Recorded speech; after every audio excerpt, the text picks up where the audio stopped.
ಭಾರತೀಯ ಜನತಾ ಪಕ್ಷದ ರಾಜ್ಯಾಧ್ಯಕ್ಷರಾದಂತಹ ವಿಜಯೇಂದ್ರ ಅವರು ನೀಡಿದ ಗಡುವಿಗೆ ಈ ಸರ್ಕಾರ ನಡುಗಿದೆ.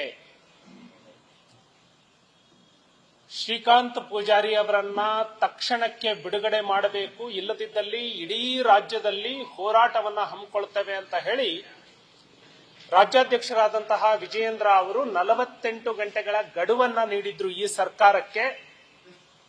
ರಾಜ್ಯಾಧ್ಯಕ್ಷರು ನೀಡಿದಂತಹ ಗಡುವಿಗೆ ಹೆದರಿದಂತಹ ಈ ಸರ್ಕಾರ ಅವರನ್ನ ಬಿಡುಗಡೆ ಮಾಡೋದಕ್ಕೆ ಏನೆಲ್ಲ ಪ್ರಯತ್ನವನ್ನ ಮಾಡಬೇಕು ಆ ಪ್ರಯತ್ನ ಮಾಡಿದೆ.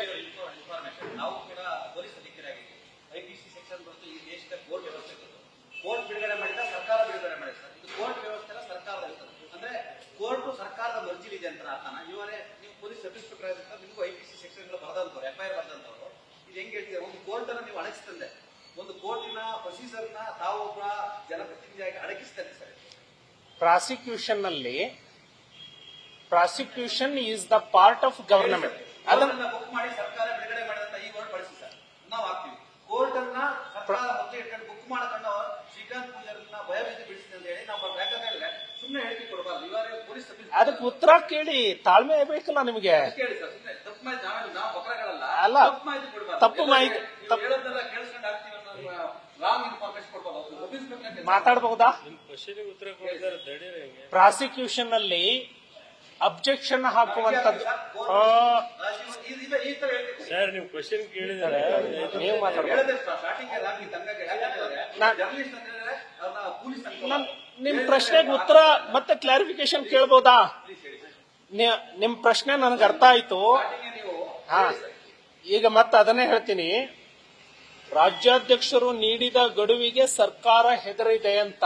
ಯಾಕೆ ಅಂದ್ರೆ ಬಿಡುಗಡೆ ಮಾಡಲಿಕ್ಕೆ ಪ್ರಾಸಿಕ್ಯೂಷನ್ ಡಿಪಾರ್ಟ್ಮೆಂಟ್ ಅಬ್ಜೆಕ್ಷನ್ ಹಾಕಬೇಕು. ಪ್ರಾಸಿಕ್ಯೂಷನ್ ಡಿಪಾರ್ಟ್ಮೆಂಟ್ ಅಬ್ಜೆಕ್ಷನ್ ಹಾಕಿದ ಮೇಲೆ ಲೀಗಲ್ ಪ್ರೊಸೀಜರ್ ಆಗಿ ರಿಲೀಸ್ ಆಗುವಂತದ್ದಾಗತ್ತೆ. ಇಲ್ಲಿ ಅಬ್ಜೆಕ್ಷನ್ ಹಾಕುವಾಗ ಪ್ರಾಸಿಕ್ಯೂಷನ್ ಡಿಪಾರ್ಟ್ಮೆಂಟ್ಗೆ ರಾಜ್ಯ ಸರ್ಕಾರ ಸ್ಪಷ್ಟವಾದಂತಹ ಸೂಚನೆಯನ್ನ ಕೊಡ್ತು, ತಕ್ಷಣ ಅವನು ಬಿಡುಗಡೆ ಆಗಬೇಕು. ಹಾಗಾಗಿ ನೀವು ಸ್ಟ್ರಾಂಗ್ ಅಬ್ಜೆಕ್ಷನ್ ಹಾಕತಕ್ಕದ್ದಲ್ಲ. ನಾನು ಡಿಪಾರ್ಟ್ಮೆಂಟ್ ಅಲ್ಲಿದ್ದು, ಅದಕ್ಕಾಗಿ ನಾನು ಹೇಳಿದೆ. ನನ್ನ ಬ್ಯಾಚ್ಮೇಟ್ಗಳು ಅಲ್ಲಿ ಪೊಲೀಸ್ ಆಫೀಸರ್ಸ್ ಇದ್ದಾರೆ. ಅಪ್ಡೇಟ್ ಏನೇನು ಆಗ್ತಾ ಇದೆ ಅಂತ ಹೇಳಿ ನಾನು ತಿಳ್ಕೊಳ್ತಾ ಇದ್ದೆ. ಹಾಗಾಗಿ ಶ್ರೀಕಾಂತ್ ಪೂಜಾರಿ ಅವರು ರಾಜ್ಯಾಧ್ಯಕ್ಷರು ಕೊಟ್ಟಂತಹ ಕರೆ, ಇನ್ನೂ ತೀವ್ರವಾದಂತಹ ಹೋರಾಟ ನಡೆಯುತ್ತೆ. ಹಾಗಾಗಿ ಪ್ರಾಸಿಕ್ಯೂಷನ್ ಡಿಪಾರ್ಟ್ಮೆಂಟ್ಗೆ ಸ್ಪಷ್ಟವಾಗಿ ಸರ್ಕಾರ ಸೂಚನೆಯನ್ನ ಕೊಡ್ತು, ತಕ್ಷಣಕ್ಕೆ ಶ್ರೀಕಾಂತ್ ಪೂಜಾರಿ ಬಿಡುಗಡೆ ಆಗುವಂತದ್ದಕ್ಕೆ ಸ್ಟ್ರಾಂಗ್ ಅಬ್ಜೆಕ್ಷನ್ ಹಾಕತಕ್ಕದ್ದಲ್ಲ. ಹಾಗಾಗಿ ವಿಜಯೇಂದ್ರ ಅವರ ಕೊಟ್ಟಂತಹ ಗಡುವಿಗೆ ಈ ಸರ್ಕಾರ ನಡುಗಿದೆ. ಮತ್ತೇನಾರ ಇದ್ದ ಕೇಳಬಹುದು. ಕೋರ್ಟ್ ಬೇರೆ, ಪ್ರಾಸಿಕ್ಯೂಷನ್ ಬೇರೆ, ಕಾನೂನು ಇಲಾಖೆ ಬೇರೆ. ಅರ್ಥ ಆಯ್ತು? Prosecution comes under government. Judiciary is not prosecution. Prosecution is different from judiciary. ಅರ್ಥ ಆಯ್ತು? ಕೋರ್ಟ್ಗೆ ಬೇಲ್ ಕೊಡೋದಕ್ಕೆ ಕಾನೂನು ಇಲಾಖೆ ಪ್ರಾಸಿಕ್ಯೂಷನ್ ಅಬ್ಜೆಕ್ಷನ್ ಅನ್ನ ಪ್ಲೇಸ್ ಮಾಡುತ್ತೆ, ಪ್ರೊಸೀಜರ್ ಇರುತ್ತೆ. ಅಬ್ಜೆಕ್ಷನ್ ಪ್ಲೇಸ್ ಮಾಡುವಾಗ ಇವ್ರನ್ನ ಬಿಡುಗಡೆ ಮಾಡಬಾರದು, ನಮ್ಮ ಅಭ್ಯಂತರ ಇದೆ ಅಂತ ಹೇಳಿ ಅಬ್ಜೆಕ್ಷನ್ ಹಾಕುವಂತದ್ದು ಬೇರೆ. ಬಿಡುಗಡೆ ಮಾಡೋದ್ರಿಂದ ಕಾನೂನು ಸುವ್ಯವಸ್ಥೆಗೆ ಏನೂ ಧಕ್ಕೆ ಆಗೋದಿಲ್ಲ ಅಂತ ಹೇಳಿ ಅಬ್ಜೆಕ್ಷನ್ ಹಾಕೋದು ಬೇರೆ. ಹಾಗಾಗಿ ಪ್ರಾಸಿಕ್ಯೂಷನ್ಗೆ ಈ ಸರ್ಕಾರ ಸ್ಪಷ್ಟವಾದಂತಹ ಸೂಚನೆ ಕೊಡ್ತು. ಇದಕ್ಕೆ ಈ ಸರ್ಕಾರವನ್ನ ಎಚ್ಚರಿಸಿದ್ದು ನಮ್ಮ ರಾಜ್ಯಾಧ್ಯಕ್ಷರ ಗುಡುಗು. ಒಂದು, ಇಂತಹ ನಡೆಗೆ ಭಾರತೀಯ ಜನತಾ ಪಕ್ಷ ಯಾವ ರೀತಿ ತಕ್ಷಣಕ್ಕೆ ತೀರ್ಮಾನವನ್ನ ತಗೊಳುತ್ತೆ ಅನ್ನೋದು ಇದು ಗೊತ್ತಾಗಿದೆ. ಇನ್ನು ಮುಂದೆ ರಾಜ್ಯ ಸರ್ಕಾರ ಇಂತಹ ಹುಚ್ಚಾಟದ ತೀರ್ಮಾನಗಳನ್ನ ತೆಗೆದುಕೊಳ್ಳೋದಕ್ಕೆ ಮುಂಚೆ 100 ಸಾರಿ ಯೋಚನೆ ಮಾಡಬೇಕು. ಇನ್ನೊಬ್ಬರ ಯಾರನ್ನೋ ತುಷ್ಟೀಕರಣಗೊಳಿಸೋದಕ್ಕಾಗಿ, ಯಾರನ್ನೋ ಒಬ್ಬರನ್ನ ಸಂತೃಪ್ತಿಗೊಳಿಸೋದಕ್ಕಾಗಿ, ಇನ್ನೊಂದು ಸಮುದಾಯದ ಮೇಲೆ ದ್ವೇಷದ ರಾಜಕಾರಣ ಕರ್ನಾಟಕದಲ್ಲಿ ನಡೆಯೋದಿಲ್ಲ. ಇದು ಹೇಳ್ತಾ ಇದ್ದೀನಿ. ಮುಗಿಸ್ಬಿಡ್ತೀನಿ. ಎರಡನೇದು, ಕರ್ನಾಟಕದಲ್ಲಿ ತೀವ್ರವಾದಂತಹ ಬರ ಬಂದಿದೆ. ರೈತರ ಆತ್ಮಹತ್ಯೆಗಳು ಹೆಚ್ಚಾಗ್ತಾ ಇದ್ದಾವೆ. ಕುಡಿಯುವ ನೀರಿನ ಹಾಹಾಕಾರ, ದನಗಳಿಗೆ ಮೇವಿನ ಕೊರತೆ, ಇಂತಹ ಹಲವಾರು ಸಮಸ್ಯೆಗಳು ಇದ್ದಾಗಲೂ ಕೂಡ ನಿನ್ನೆ ಕೇವಲ 105 ಕೋಟಿ ರೂಪಾಯಿಯನ್ನ ಬಿಡುಗಡೆ ಮಾಡಿದೆ ಅಂತ ಹೇಳಿ ಈ ಸರ್ಕಾರ ಹೇಳ್ಕೊಂಡಿದೆ. 225 ತಾಲೂಕುಗಳಿಗೆ, ಅಂದ್ರೆ ಸರಾಸರಿ ಒಂದು ತಾಲೂಕಿಗೆ, ಇಡೀ ತಾಲೂಕಿಗೆ ಬರ ನಿರ್ವಹಣೆಗೆ ಈ ಸರ್ಕಾರದ ಯೋಗ್ಯತೆ 4.5 ಲಕ್ಷ ರೂಪಾಯಿ.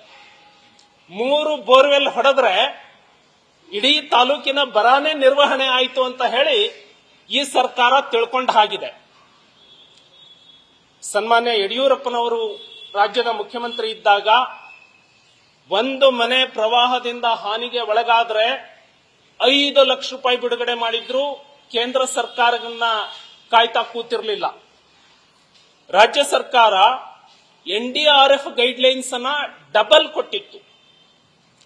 ಒಣ ಬೇಸಾಯಕ್ಕೆ 6,000ಕ್ಕೆ ಬದಲಾಗಿ 12,000, ನೀರಾವರಿ ಬೆಳೆಗೆ 25,000, ತೋಟಗಾರಿಕೆ ಬೆಳೆಗೆ 30,000 ಕೊಟ್ಟಿತ್ತು. ಇದು ರಾಜ್ಯ ಬಜೆಟ್ನಿಂದನೇ ಸನ್ಮಾನ್ಯ ಯಡಿಯೂರಪ್ಪನವರು ಮತ್ತೆ ಬೊಮ್ಮಾಯಿ ಅವರು ಬಿಡುಗಡೆ ಮಾಡಿದ್ರು. ಈ ಹೇಡಿ ಸರ್ಕಾರ, ಈ ರೈತ ವಿರೋಧಿ ಸರ್ಕಾರ ಕೇವಲ ಒಡೆದು ಆಳುವ ನೀತಿಯನ್ನ ಪಾಲಿಸುವಂತೆ ನನ್ನ ಧರ್ಮ ಅಂತ ಹೇಳಿ ತಿಳ್ಕೊಂಡಿರುವಂತಹ ಸರ್ಕಾರ ರೈತರ ನೆರವಿಗೆ ಇಲ್ಲಿಯವರೆಗೆ ಬಂದಿಲ್ಲ. ಬರ ನಿರ್ವಹಣೆಯಲ್ಲಿ ಸಂಪೂರ್ಣವಾಗಿ ವಿಫಲ ಆಗಿದೆ. ಅಂದ್ರೆ ಈ ಸರ್ಕಾರದ ಖಜಾನೆ ಖಾಲಿಯಾಗಿದೆ. ಈ ಸರ್ಕಾರದಲ್ಲಿ ಅಭಿವೃದ್ಧಿ ಯೋಜನೆಗಳಿಗೆ ದುಡ್ಡಿಲ್ಲ. ರೈತರಿಗೆ ಬಿಡುಗಡೆ ಮಾಡಲಿಕ್ಕೆ ಈ ಸರ್ಕಾರದ ಖಜಾನೆಯಲ್ಲಿ ದುಡ್ಡಿಲ್ಲ. ಹಾಗಾಗಿ ತನ್ನ ತಪ್ಪನ್ನ ಮುಚ್ಚಿಕೊಳ್ಳಲಿಕ್ಕೆ ಇನ್ನೊಂದು ಕೇಂದ್ರದ ಕಡೆ ಬೆಟ್ಟ ಮಾಡುವಂತದ್ದು, ಇನ್ನೊಬ್ಬರ ಕಡೆ ತೋರಿಸುವಂತದ್ದು ನಿಲ್ಲಿಸಬೇಕು. ಕರ್ನಾಟಕ ಸ್ವತಂತ್ರ ರಾಜ್ಯ, ಕೇಂದ್ರಾಡಳಿತ ಪ್ರದೇಶ ಅಲ್ಲ. ಸಿದ್ದರಾಮಯ್ಯನವರಿಗೆ ಇನ್ನೊಂದು ಸಾರಿ ನೆನಪು ಮಾಡಿಕೊಡ್ತಾನೆ, ನೀವು ಈ ರಾಜ್ಯದ ಮುಖ್ಯಮಂತ್ರಿ, ನೀವು ಲೆಫ್ಟಿನೆಂಟ್ ಗವರ್ನರ್ ಅಲ್ಲ, ನೀವು ಕೇಂದ್ರಾಡಳಿತ ಪ್ರದೇಶದಲ್ಲಿ ಇಲ್ಲ. ಹಾಗಾಗಿ ರಾಜ್ಯ ಸರ್ಕಾರ ತನ್ನ ಜವಾಬ್ದಾರಿಯನ್ನ ಮಾಡಬೇಕು. ತಾನು ತನ್ನ ಖಜಾನೆಯಿಂದ ಈ ರಾಜ್ಯದ ನೆರವಿಗೆ ಬರಬೇಕಾಗಿದ್ದು ಜೀವಂತ ಇರುವಂತಹ ಸರ್ಕಾರದ ಜವಾಬ್ದಾರಿ, ಹೃದಯ ಇರುವಂತಹ ಸರ್ಕಾರದ ಜವಾಬ್ದಾರಿ, ಮನುಷ್ಯತ್ವ ಇರುವಂತಹ ಸರ್ಕಾರದ ಜವಾಬ್ದಾರಿ. ಹಾಗಾಗಿ ಕೇಂದ್ರದ ಕಡೆ ಬೆಟ್ಟು ಮಾಡಿಸೋದನ್ನ ಬಿಟ್ಟು ಹಿಂದೆ ಬೊಮ್ಮಾಯಿ ಅವರು ಏನು ಮಾಡಿದ್ರು, ಯಡಿಯೂರಪ್ಪನವರು ಏನು ಮಾಡಿದ್ರು, ಆ ಕೆಲಸವನ್ನ ಮಾಡುವಂತಹ ಎದೆಗಾರಿಕೆಯನ್ನ ತೋರಿಸಬೇಕು ಅಂತ ಹೇಳಿ ಈ ಸರ್ಕಾರವನ್ನ ಒತ್ತಾಯ ಮಾಡ್ತಾರೆ. ನೀವು ಈಗ ದಾಖಲೆಗಳನ್ನು ಬಿಡುಗಡೆ ಮಾಡ್ತಾರೆ, ಕೇಂದ್ರ ಸರ್ಕಾರ ಎಷ್ಟು ರಿಲೀಸ್ ಮಾಡಿದೆ, ಯಾಕೆ ರಿಲೀಸ್ ಮಾಡ್ತಾರಲ್ಲ ಅಂತ ಅವ್ರಿಗೆ ಆರೋಪ ಮಾಡ್ತಾರಲ್ಲ, ಈ ಬಿಜೆಪಿ ಯಾಕೆ ರಿಲೀಸ್ ಮಾಡ್ತಾರ? ಮತ್ತೆ ಮಾಡ್ತೀವಿ. ತಾವು ನೆನಪು ಮಾಡಿದ್ದಕ್ಕೆ ಧನ್ಯವಾದ. ಕೇಂದ್ರ ಸರ್ಕಾರದಿಂದ ಎಷ್ಟು ದುಡ್ಡು ಬರಬೇಕಾಗಿದೆ ಅಂತ ಹೇಳಿ ಸಿದ್ದರಾಮಯ್ಯನವರು ಬಜೆಟ್ನಲ್ಲೇ ಮೆನ್ಷನ್ ಮಾಡಿದ್ದಾರೆ.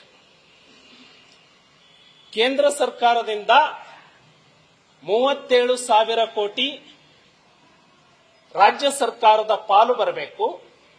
ಕೇಂದ್ರದ ಅನುದಾನ 15,000 ಕೋಟಿ ಬರಬೇಕು. ಬಜೆಟ್ ಅಲ್ಲಿ ಸಿದ್ದರಾಮಯ್ಯನವರು ಕೇಂದ್ರದಿಂದ ಏನು ಬರಬೇಕಂತ ಹೇಳಿ ಮೆನ್ಷನ್ ಮಾಡ್ಕೊಂಡಿದ್ದಾರೆ. 100% ಬರುತ್ತೆ. ಅದರಲ್ಲಿ 1 ರೂಪಾಯಿ ಕಡಿಮೆ ಆಗಿಲ್ಲ, ಆಗೋದಿಲ್ಲ. ಇವರು ಬಜೆಟ್ ಅಲ್ಲಿ ಕೇಳಬೇಕಲ್ಲ, ಕೇಂದ್ರದಿಂದ ನನಗಿಷ್ಟು ಬರಬೇಕು ಅಂತ. ಅದನ್ನ ಬಿಟ್ಟು ಸಂತೆಯಲ್ಲಿ ನಿಂತು ನನಗಿಷ್ಟು ದುಡ್ಡು ಕೊಡು, ನನಗಿಷ್ಟು ದುಡ್ಡು ಕೊಡು ಅಂತ ಕೇಂದ್ರಕ್ಕೆ ಕೇಳಿದ್ರೆ, ಸಿದ್ದರಾಮಯ್ಯನವರು ಮೊನ್ನೆ ಜುಲೈ ತಿಂಗಳಲ್ಲಿ ಮಂಡಿಸಿರುವಂತಹ ಬಜೆಟ್ ಕಾಪಿಯಲ್ಲಿ ಕೇಂದ್ರದಿಂದ ರಾಜ್ಯ ಸರ್ಕಾರಕ್ಕೆ ಎಷ್ಟು ಬರಬೇಕಾಗಿದೆ ಅಂತ ಹೇಳಿ ಅವರು ಮೆನ್ಷನ್ ಮಾಡ್ಕೊಂಡಿದ್ದಾರೆ. ಅದರಲ್ಲಿ 1 ರೂಪಾಯಿ ಕಡಿಮೆ ಇಲ್ಲದಂತೆ ಬರುತ್ತೆ. ಇವರು ಸೋತಿದ್ದೆಲ್ಲ ಗೊತ್ತಾ? ರಾಜ್ಯ ಸರ್ಕಾರ ನಾನು ಎಷ್ಟು ಕಲೆಕ್ಟ್ ಮಾಡ್ತೀನಿ ಅಂತ ಹೇಳ್ಕೊಂಡಿದ್ರಲ್ಲ, ಅಷ್ಟು ಕಲೆಕ್ಟ್ ಮಾಡೋದ್ರಲ್ಲಿ ಸೋತಿದ್ದಾರೆ. ಹೋದ ವರ್ಷ ಇದೇ ದಿನಕ್ಕೆ ಬಜೆಟ್ ಗಾತ್ರದ 71% ತೆರಿಗೆ ಸಂಗ್ರಹ ಆಗಿತ್ತು. ಈ ವರ್ಷ ನವೆಂಬರ್ ಅಂತ್ಯಕ್ಕೆ ಆರ್ಥಿಕ ಇಲಾಖೆಯ ದಾಖಲೆ ಇಟ್ಕೊಂಡು ಹೇಳ್ತಾ ಇದ್ದಾನೆ, ಸಿದ್ದರಾಮಯ್ಯನವರ ಇಲಾಖೆಯ ದಾಖಲೆ, ಅವರೇ ಪ್ಲೇಸ್ ಮಾಡಿರುವಂತಹ ದಾಖಲೆ ಇಟ್ಕೊಂಡು ಹೇಳ್ತಾ ಇದ್ದಾನೆ, ನವೆಂಬರ್ ಅಂತ್ಯಕ್ಕೆ ಹೋದ ವರ್ಷ ತೆರಿಗೆ ಸಂಗ್ರಹಣೆಯಲ್ಲಿ 71% ಇದ್ವಿ. ಈ ವರ್ಷ ಸಿದ್ದರಾಮಯ್ಯನವರ ಸರ್ಕಾರ 58%ಗೆ ಬಂದು ನಿಂತಿದೆ. ಯಾಕೆ ನಿಂತಿದೆ ಅಂದ್ರೆ, ಸೆಕೆಂಡರಿ ಸೆಕ್ಟರ್, ಇಂಡಸ್ಟ್ರಿಯಲ್ ಸೆಕ್ಟರ್ ಇಂದ ನಮ್ಮ ರಾಜ್ಯ ಸರ್ಕಾರಕ್ಕೆ ಏನು ಆದಾಯ ಬರಬೇಕಿತ್ತು, ಇವರು ಎರ್ರಾಬಿರ್ರಿಯಾಗಿ ಕರೆಂಟ್ ರೇಟ್ ಏರಿಸಿದ್ರಲ್ಲ, ಅದರ ಹೊಡೆತ ಇಂಡಸ್ಟ್ರಿಗಳು ಕ್ಲೋಸ್ ಆಗ್ತಾ ಇದ್ದಾವೆ, ಬೇರೆ ರಾಜ್ಯಕ್ಕೆ ಹೋಗ್ತಾ ಇದೆ.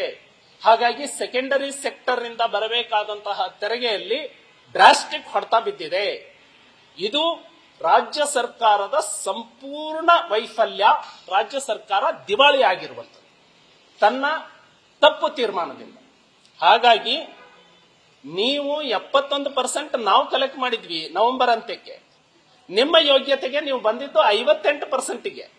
ಫಸ್ಟ್ ನೀವೇನು ಹೇಳ್ಕೊಂಡಿದ್ದೀರಿ, ಆ 100% ಟ್ಯಾಕ್ಸ್ ಕಲೆಕ್ಟ್ ಮಾಡಿಯಪ್ಪ. ನೀವು ನಿಮಗೆ ಟ್ಯಾಕ್ಸ್ ಕಲೆಕ್ಟ್ ಮಾಡಲಿಕ್ಕೆ ನಿಮಗೆ ಯೋಗ್ಯತೆ ಇಲ್ಲ, ಅದನ್ನು ಮುಚ್ಚಿಕೊಳ್ಳಲಿಕ್ಕೆ ಇನ್ನೊಬ್ಬರ ಮೇಲೆ ಆರೋಪ ಮಾಡಿದ್ರೆ, ಇದು ಚಾಲೆಂಜ್ ಮಾಡ್ತೀನಿ ಸಿದ್ದರಾಮಯ್ಯನವರಿಗೆ. ನನ್ನ ಚಾಲೆಂಜ್, ನಾವು 71% ಕಲೆಕ್ಟ್ ಮಾಡಿದ್ವಿ, ನೀವು 58%ಗೆ ಯಾಕೆ ಇಳಿದಿದ್ದೀರಿ? ಉತ್ತರ ಕೊಡಿ. ನೀವು 100% ಕಲೆಕ್ಟ್ ಮಾಡ್ತೀರಾ ಇನ್ನು 2 ತಿಂಗಳಲ್ಲಿ, ಫೆಬ್ರವರಿ ಮಾರ್ಚ್ ಒಳಗೆ ನೀವು 100% ಅನ್ನ ರೀಚ್ ಆಗ್ತೀರಾ. ಅದನ್ನ ಸಾಧನೆ ತೋರಿಸಿ.